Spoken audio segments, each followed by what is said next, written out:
Ici le philosophe jovialiste André Moreau. Vous avez déjà commencé à faire le tour de mon jardin philosophique et vous savez que chaque fois que j'en ai l'occasion, j'enregistre une pochade, une capsule où je vous parle d'un thème particulier de mon système philosophique. Alors ce soir, je vous parle du changement. Alors, est-ce que vous êtes capable de maintenir en vous une constance tout en vous renouvelant?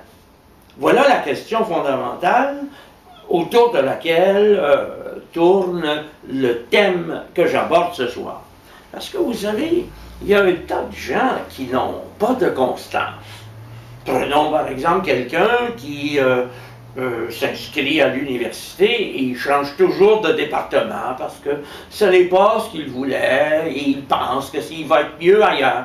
Prenons quelqu'un qui, je sais pas moi, est très épris d'une autre personne, mais après quelques mois, il se lasse et il se dit « j'ai commis une erreur ». Combien d'erreurs peut-il commettre dans sa vie? Des gens qui savent se brancher, reconnaître l'identité de quelqu'un, rencontrer l'ami de son essence, sont des gens plutôt rares aujourd'hui. Prenons le cas de ces personnes je connais une dame qui a déménagé 8 fois en 8 ans. C'est un peu beaucoup.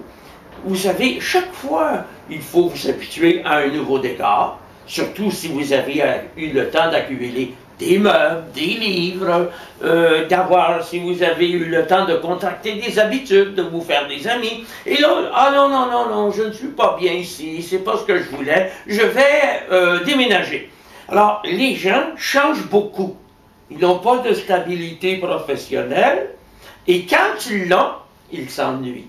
Cela nous amène à poser la question du renouvellement. Peut-on être constant?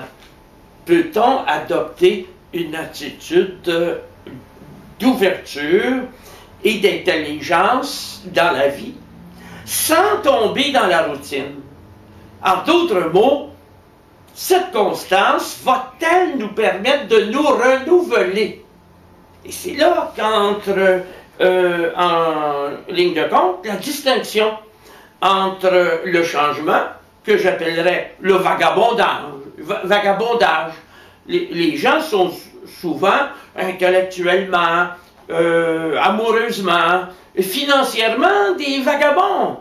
Et par contre, on peut très bien avoir une constance de base et se renouveler. Mais comment se renouveler?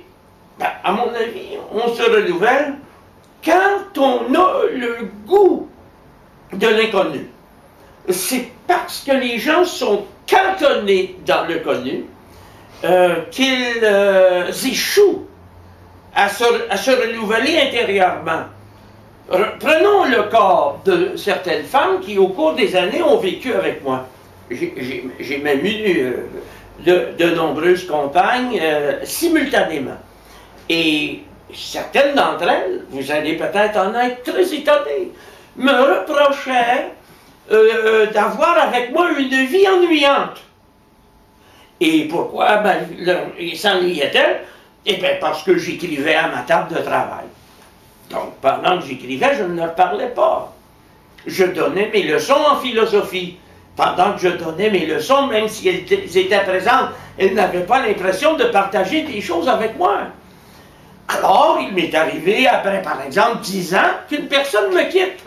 Et je me demandais, comment se fait-il qu'elle s'ennuyait alors que je m'ennuie si peu? Tout simplement parce que j'étais capable de changement créateur. Merci.